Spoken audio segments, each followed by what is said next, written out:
Hello everyone, this is Wasim and welcome to Skill Development Sessions with ITRC Technologies. So guys, our today topic is Data in Database Management System. तो data का मतलब होता है information. जब भी हम कोई सॉफ्टवेयर या वेब एप्लीकेशन बनाते हैं या जब भी हम किसी सॉफ्टवेयर या वेब एप्लीकेशन को यूज़ करते हैं तो हम कई तरह के डेटा को हैंडल करते हैं। तो डेटा किसी भी तरह की इंफॉर्मेशन हो सकती है। हमारा नाम एक डेटा है, हमारा फ़ोन नंबर एक डेटा है, हमारा ईमेल एक डेटा है, डेट और टाइम एक डेटा है, हमारा office name, office address, home address, ये सब क्या है? डेटा है। यानी डेटा हमारे चारों तरफ है। अब यहाँ पर हमारे लिए डेटा वो है जिसको स्टोर करने में हम इंटरेस्टेड हैं। Daily activities uses data. हम डेली बेसिस पर बहुत सारे ऐसे काम करते हैं जिसमें डेटा का इस्तेमाल होता है। हम बैंक जाते हैं, पैसा डिपॉजिट करते हैं तो हम अकाउंट नंबर स्लिप पर लिखते हैं, वो अकाउंट नंबर क्या है? डेटा है। हम अमाउंट लिखते हैं, दैट्स अगेन अ डेटा। हम डेट लिखते हैं, वो भी डेटा है। इसी तरीके से हम जब लाइब्रेरी सिस्टम को एक्सेस करते हैं तो बुक का टाइटल वो भी डेटा है। जब हम अपने फ़ोन में कॉन्टैक्ट लिस्ट एक्सेस करते हैं और उसमें लोगों के नाम, फ़ोन नंबर, ये सब जो चीज़ें हमने स्टोर की होती हैं, ये सारी क्या हैं? डेटा हैं। जब हम अकाउंटिंग मेंटेन करते हैं, हिसाब किताब रखते हैं, कितना क्रेडिट हुआ, कितना डेबिट हुआ, तो ये भी क्या है? डेटा है। किसी इंस्टीट्यूट के लिए अगर इंक्वायरी मैनेजमेंट सिस्टम है या अगर आप किसी डॉक्टर की क्लिनिक पर जाते हैं, वहाँ पे इंक्वायरी सिस्टम होता है तो विजिटर का नाम वो स्टोर रखते हैं, विजिटर का कॉन्टैक्ट नंबर होता है, एड्रेस होता है, पर्पज़ ऑफ विजिट होता है। तो ये सारी चीज़ें क्या हैं? डेटा हैं, जो क्या हॉस्पिटल मैनेजमेंट सिस्टम वाले रिकॉर्ड के तौर पर रखते हैं। Billing system. तो बिलिंग सिस्टम में प्रोडक्ट क्या है, प्रोडक्ट का कोड क्या है, प्रोडक्ट की प्राइस क्या है, बिलिंग डेट क्या है, बिलिंग अमाउंट क्या है, डिस्काउंट कितना है, तो ये सब इंफॉर्मेशन भी क्या है? डेटा है। हम होटल मैनेजमेंट सिस्टम की बात करें तो room number, available room, properties of room, they all are data.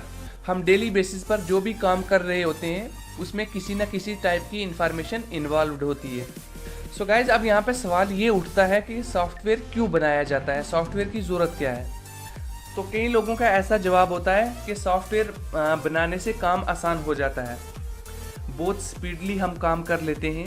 ये सारी बातें ठीक हैं, लेकिन अगर मैं कहूँ कि सॉफ्टवेयर क्यों बनाया जाता है तो उसका जवाब होना चाहिए सॉफ्टवेयर बनाए जाते हैं टू मैनेज इन्फॉर्मेशन, यानी किसी न किसी टाइप की इन्फॉर्मेशन को मैनेज करने के लिए ही हम सॉफ्टवेयर बनाते हैं।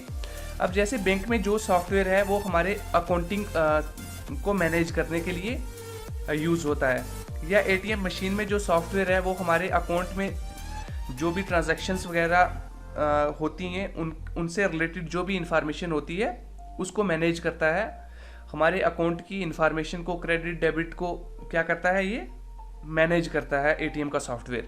हमारे फ़ोन में जो कॉन्टैक्ट लिस्ट की एप्लीकेशन है वो हमारे कॉन्टैक्ट नंबर्स को मैनेज करने के लिए बनाया गया है, जो कि लोगों के नाम और मोबाइल नंबर्स को हैंडल करता है। सॉफ्टवेयर चाहे किसी भी किस्म का हो, काम उसका एक ही होता है, इंफॉर्मेशन को मैनेज करना। अब मैनेज एक बहुत ही बड़ा टर्म है, इसमें सभी चीज़ें इन्वॉल्व होती हैं, जैसे डेटा एंड इंफॉर्मेशन को एंटर करना, स्टोर करना, रिट्राइव करना, प्रोसेस करना, ये सारी चीज़ें इसमें हो सकती हैं। सॉफ्टवेयर या वेब एप्लीकेशन बनाने के कई फ़ायदे हैं। फॉर एग्जांपल, अगर हम रेलवे रिजर्वेशन सिस्टम की बात करें तो पहले हम काउंटर पर जाकर टिकट कलेक्ट करते थे, हमारा बहुत सारा टाइम वेस्ट हो जाता था। मगर रेलवे रिजर्वेशन सिस्टम जो कि अब ऑनलाइन हो गया है, इसके आने की मदद से हम ऑनलाइन टिकट बुक कर लेते हैं, हमारा बहुत सारा टाइम बच जाता है और घर बैठे टिकट भी मिल जाता है। इसके अलावा अगर हम ऑनलाइन बिल पेमेंट की बात करें तो वेब एप्लीकेशन सॉफ्टवेयर के आने से पहले हमें जो भी बिल पे करने होते थे वो हम ऑफिस में जाके लाइन में लगकर पे करते थे, मगर अब हम घर बैठे कोई भी बिल पे कर सकते हैं ऑनलाइन वेब एप्लीकेशन की मदद से। चाहे हमारा इलेक्ट्रिसिटी का बिल हो, वाटर का बिल हो या कोई और बिल हो, ये सब हम सॉफ्टवेयर की मदद से बहुत आसानी से घर बैठकर ही पे कर सकते हैं। अब लगभग हर जगह कंप्यूटर सॉफ्टवेयर्स का यूज़ होने लगा है, जैसे कि शॉपिंग मॉल हो गया, ऑनलाइन शॉपिंग हो गया, बिल पेमेंट हो गया, एटीएम मशीन हो गया। तो ऐसे ही हर जगह डिफरेंट टाइप्स की इंफॉर्मेशन को हैंडल करने के लिए डिफरेंट सॉफ्टवेयर्स का इस्तेमाल होने लगा है, तो इससे ह्यूमन एफर्ट्स का सही जगह पर इस्तेमाल हो रहा है। सॉफ्टवेयर के आने से जो मैनुअल वर्क है वो बहुत ही रिड्यूस हो गया है। सो गाइज, इससे भी बड़ा फ़ायदा ये है कि डेटा हमारा सिक्योर रहेगा और कैलकुलेशन जो है वो एक्यूरेट हो रही है अब, क्योंकि जो भी डेटा हमारे सॉफ्टवेयर्स वगैरह हैंडल कर रहे हैं तो सॉफ्टवेयर की जो एक्यूरेसी है वो 100% होती है, तो जो हमारी कैलकुलेशंस हैं वो एक्यूरेट होती हैं।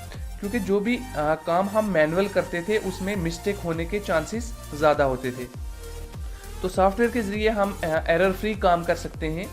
इसके अलावा अगर हम सोचने बैठें तो सॉफ्टवेयर के कई फ़ायदे हमें समझ में आएंगे। तो गाइस, कंक्लूजन हमारा क्या है? इस लेक्चर में हम समझ रहे थे कि डेटा क्या है और डेटा का क्या यूज़ है डेटा बेस मैनेजमेंट सिस्टम में। Data is any information in software system we manage data.